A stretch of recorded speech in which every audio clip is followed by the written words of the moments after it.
I am back. It's day 5 now, and I getting pretty comfortable with the camera now. I still have that picture of my friend taped onto the camera, so I'm just gonna pretend like I'm talking to him. And today I am pretty hungry right now. I am waiting for my salmon to defrost and also for my rice to cook. So yeah, I'm eating a small dinner today because my girlfriend is coming back in 3 hours and pretty excited. She's coming back from Hong Kong and I get to see her tonight and I'm gonna eat maybe like a small dinner with her. So yeah, I'm probably gonna enjoy that. But the point of this video isn't to talk about her or what I'm doing, but let's talk about more insecurities because I don't know. Why not? Why not list all my insecurities so that when I do start to post an actual video, I'll be way more comfortable about spilling my insecurities to all my friends and family. I mean, it doesn't sound like a good idea, but you know what? If that's what it takes to truly be authentic, I'll do it. Because yeah, I mean, I posted a video on Instagram just today. I was editing like an hour ago, and yeah, I was just talking about how I didn't really want to be posting microwavable content because since I hit my viral video, I was just chasing trends. I was binge scrolling Instagram reels, and it really screwed up my dopamine. That's why last rep I literally talked about dopamine for like 20 whole minutes because I wanted to express my thoughts on it. But yeah, as I was saying, I'm going to be this talking about more insecurities on camera. This time I'm going to talk about one thing that I am slightly insecure is that I don't, for some reason, I don't have much interest in a lot of things, if that makes sense. Like, I'll have or two things that I'm super into, right? Like, I'll spend all my free time, fitness and content creation, by the way, right now. But for everything else, I'll kind of have like no interest, and I don't like that. Kind of makes me insecure in a way, because I feel like for example, when I talk to someone and I can't relate to their interests, they don't want to talk, or like they won't want to talk to me, right? And I know, like, obviously no one's really thinking that way, but internally in my head, that's how I feel whenever I can't relate to a topic they're talking about, right? Because obviously if you were listening to my previous reps, I told you guys that I'm not really interested in sports. I'm not really interested in, like, I mean, I guess I can kind of say I'm interested in cars, but not really. I had a phase where I was just modding my car like a shit ton, but not like performance wise, but aesthetic wise. And that phase kind of ended because I started to take fitness and content creation more seriously. But for a while, that was all I was interested in, just car stuff. But yeah, I don't know. I just feel like a lot of people have a lot of different interests in random shit. Just like, for example, on social media, all the shit that's going around in the world, like, it really doesn't faze me, and I don't know if that's a good or a bad thing. Like, it's a good thing that I kind of have, like, I'm kind of at peace with myself, and like I it's like I can't really be bothered to care about anything that doesn't directly affect me. And sometimes, like, when people talk about like some news that happened, I'll be like, oh cool, I guess I saw that on Instagram, but realistically it doesn't even matter. Like, for example, when Donald Trump announced tariffs, and instantly everything, like, everyone went like like crazy over it, and I was like, oh, how does this affect me? I mean, I guess my shit will, like, groceries might raise, and like, shit might go up, but like, to me it doesn't affect my daily life because I also I don't have an interest in spending either. That's not really an insecurity. I guess it's kind of a flex, not really, but most people are insecure about spending too much, but I get insecure about spending too little because I, like, for example, like clothes, I don't really have an interest in it either. Like, yeah, I'll wear like Gymshark and everything, right? But, outside of that, I really don't care. Like, I wear what's most comfortable and convenient for me, if that makes sense. Like, if if there's something that it's super uncomfortable or super hard to wash or like super get wrinkles easily, for example, like white shirts, like I hate wearing white shirts.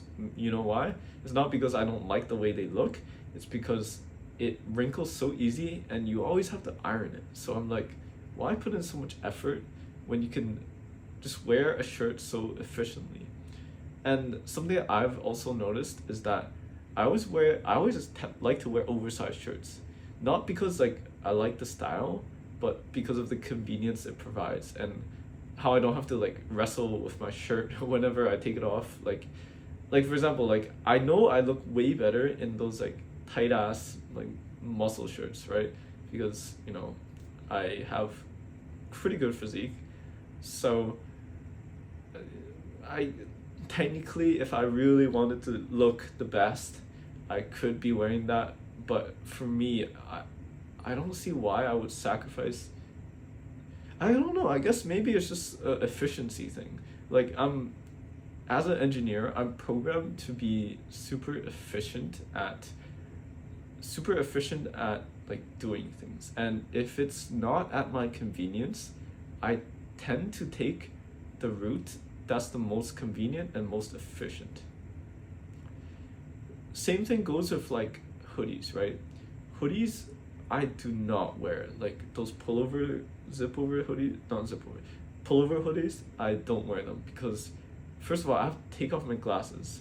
Second of all, I don't even, like, for example, if I'm out and I'm hot, like, it's so annoying to be sweaty and not being able to take off your layer. That is my, like, I guess it's my, like, worst pet peeve. Is that even what it is? But yeah, I hate wearing hoodies because of that. Mainly because I wear glasses and it's just hard as hell to take off. And also when you take off, like your shirt lifts off with it, and I'm like, bruh, I'm not trying to hassle with this and spend like a whole ass minute trying to put on a hoodie because I want to impress others. I mean, I guess a reason why I also am like that is because I can't be bothered to impress others. Like, to me, I'm the only person who I should be impressing. Okay, outside of my girlfriend, because if she watches this video, she's gonna be like, "What do you mean you don't want me to impress me?" But like, anyways, yeah, I don't really care about impressing people. That's why like I don't really flex anything. Like, if an accomplishment is like earned and like you actually put in a lot of work, yeah, I'll share it to my close friends, but I feel no need to like state it publicly or like flex to other people, I guess, because I really don't give a shit. Like outside of my close friends, I don't give a shit about what anyone else is doing in the world, realistically. Yeah, and I can kind of talk more about that because I also cannot give a shit about celebrities. Like, that's the truth.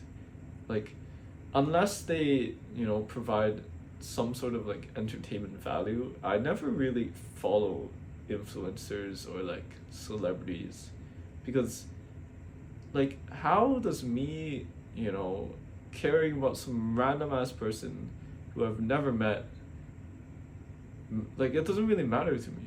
So I guess all of these things are just insecurities in my own head. I guess it's not really a problem, right? Like, people have their own interests and people are unique in their own ways. But yeah, it's just, to me it's just, I guess bottom line is that it's an insecurity because I have trouble relating to what other people are saying in a conversation, right? Like, if you mention like some sort of sport or like some sort of news, and then I'll be like, oh, I didn't hear it yet. Can you tell me more about it?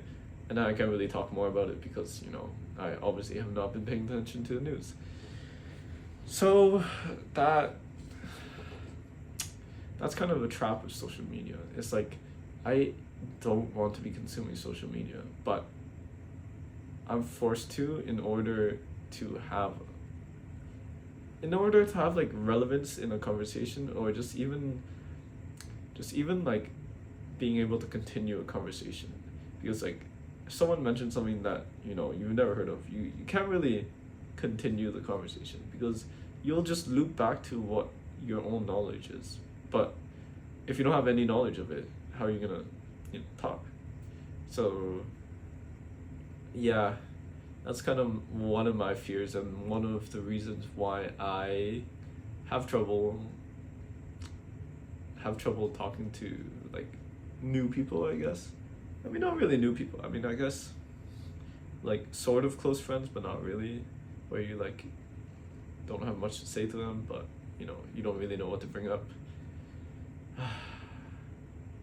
Yeah, I guess relatability is a struggle, and it also is an insecurity.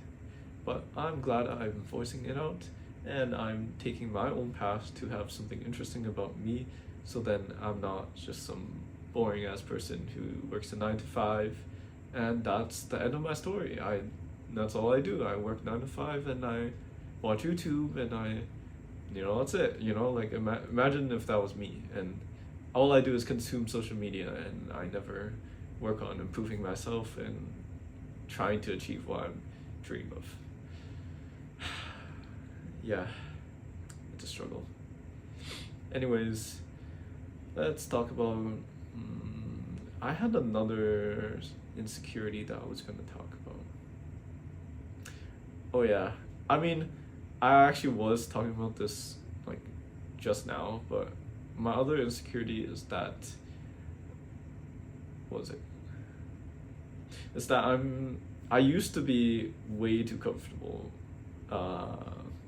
Like when I got my job, I thought my life was just set. You know, like, you know, I'm an engineer. I'm in this like, I'm a civil engineer, right? And that field is pretty damn stable. Like, I know I'm not getting laid off anytime soon, because you always need transportation and like infrastructure. So I know I have a pretty stable path. Like, it's just gonna be me, and then I'll gain some more knowledge, and then I'll eventually become a project manager, and then eventually like maybe I'll be a director or something, right? Like, it's a good career path, but it's a boring one. I'm gonna be honest. There's no ups and downs, and like no variance in your day. It's just pretty flat. But at least I don't hate my work, right? Like, it's not bad. I don't know if I can see myself doing this for how many more, 40 more years? That's insane. 40 more years. But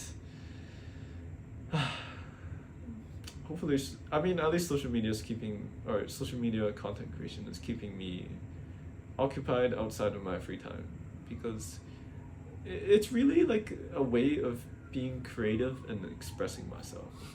So a bit of backstory on me. I'm a pretty big art guy. Did I win the art award? Yeah. In elementary school, I won like art awards, and I was really good at like copying stuff. So like, I would have a picture, and then I would like trace over it, and then I would shade all of it, and it would look hella realistic. I still have my sketchbook over here, but that was like my special ability. I had no creative juice in me whatsoever. And part of that comes from my mom, because I realized that she didn't enforce creativity, she enforced being a copycat, or like being good at following instructions. That's how she trained me. So I was never able to be expressive and be creative as a child. So that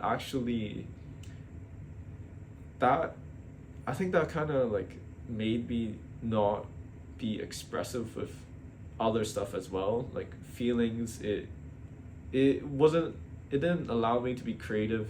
It didn't allow me to step out of my comfort zone or like be comfortable with taking risks, for example. But I've changed that. I'm trying to change that, right? Like this activity is already part of being creative and expressive.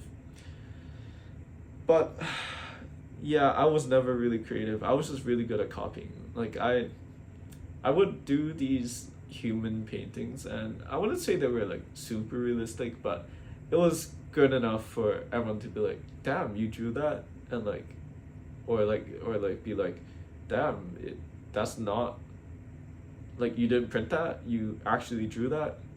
So that's the level of skill I had back in high school and like elementary school. But since then, I kind of outgrew it because I got really sick of just copying. Like basically, I actually wanted to be an architect in grade 11 instead of an engineer. What happened was that I had to, so for those of you that don't know, you have to create a portfolio, and in this portfolio you need like 15 different giant ass pictures or like paintings or whatever, right? and and I really was not up for the challenge because I knew I wasn't creative enough to make my own. And I got kind of bored of just copying. And even though like I would have had to pay my art teacher like a shit ton to like give me ideas, I was just really good at essentially just copying, right? And that I had no like creative juices in me. So that's part of the reason why I didn't go into that route. And engineering kind of made me like very one dimensional. Like I'm very statistical based and logical. So I mean that's exactly how they train engineers though. So it's not really my fault. That's I'd say like 90% of engineers. But because of that, I'm not able to develop other areas of my brain, I guess. And yeah, that has, I mean, that shows up in other areas of your life. It's not just school that really, you know, really screws you over. So that's why I'm training my muscles now to my mental muscles, not these ones, because I'm doing that outside of the gym. I mean, outside of content creation. But yeah, that. Wait, what is it? I was talking about insecurity about being too comfortable. Yeah. So I was talking about being too comfortable. So I know that, you know, my career path is pretty set and stable, but it's not really like extraordinary. Like I'll live like maybe upper middle class or like pretty comfortable, but I really want to like do something that I'm proud of, and like not something that I was proud of and you know now it kind of carries over, but something that I'm ongoingly proud of that I can tell people and be proud of. Because you know I could tell people I'm an engineer, but really, you know, are you impressed? Not really. You'll just probably think I'm a nerd and probably think I study all day and you know do some nerd shit, which I used to do in engineering, to be fair, but I grew out of it and I don't do that anymore. But I was too comfortable with my situation, and I was too comfortable with my situation and like my job and like my security, and I have a stable relationship now, and financially I'm doing pretty good. I'd say much better than average. So I really had nothing to worry about. So that made me kind of crave instant gratification, because my day used to be pretty damn boring. I would just work 9 to 5, and then I mean this was 2 years ago, or like maybe even last year I was doing a bit of this. I was just doing my 9 to 5, and then after that I would just be gaming. If I wasn't gaming, I would just be with my girlfriend. If I wasn't with my girlfriend, I would be with my friends. and if I wasn't with my friend, actually no, what am I saying? And I would just be like going out to binge eat and like eat all you can eat and like shit like that, right? But it really stopped me from doing what's hard.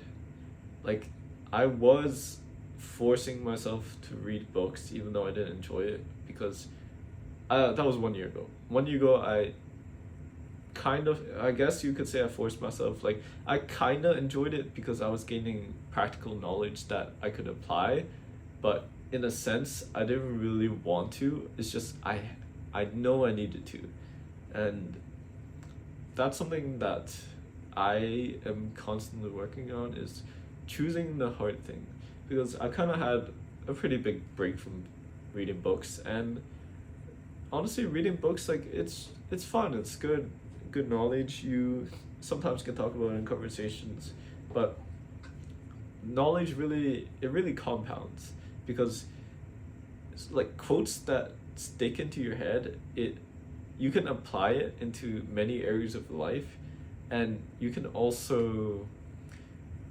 stack knowledge on top of each other, if that makes sense. Like, something that you heard from one book, you can combine it with another book and make some more insightful knowledge, if that makes sense. Or like create a more unique perspective on things. And if you never read that book, you wouldn't have that perspective. And that's why reading books is pretty important, but I low-key kind of stopped. This is the last book that I read. I didn't even finish this, but it was honestly a pretty interesting book. But I'm gonna, you know what? I'm gonna read after this because I need a mental cleanse, because I've been too stressed about social media content creation, and it's not helping me out. But anyways, it's a nice day outside. I'm gonna go make my food, make my salmon rice bowl. It's amazing, by the way. And I'm going to go to the gym. It's gonna be like 8 p.m. And then, yeah, after the gym, should I come back? Probably I'll come back. I don't know yet. But I need to pick up my girlfriend at 9:30, which is in like 4 hours. So that was 8, but 4 hours. So yeah, hopefully the rest of my day is good. But I spent the whole morning editing my video on Instagram. So yeah, hopefully if I create the series, I'm not gonna be too burnt out, because it's taking an awful amount of time. Wait, that doesn't even make sense. It's taking quite a lot of time, but I just need to figure out a way to do it sustainably in my own schedule, because, well, I'm gonna keep yapping about this some more, because this, as a fellow Creatopian said, the camera is my therapist, and I am talking to a fat version of my friend who's also a therapist, I guess. So yeah, what was I on about? I was talking about, yeah, I need to find a way to sustainably do content creation, because I don't want to be spending 100% of my free time on this, but if that comes the case, then I guess sacrifices will have to be made, because it is hard as hell to post a video every single day. Just even thinking about ideas and scripting, and then you have to film it, and then you have to do the captions, and then do the edits. It takes way too long. Like, I just wanna, low-key, I just wanna pull up my phone and just record some shit and like put in the bare minimum, but I know I have to stay consistent, but it's hard. Anyways, that's today's yap session. I will see you guys tomorrow.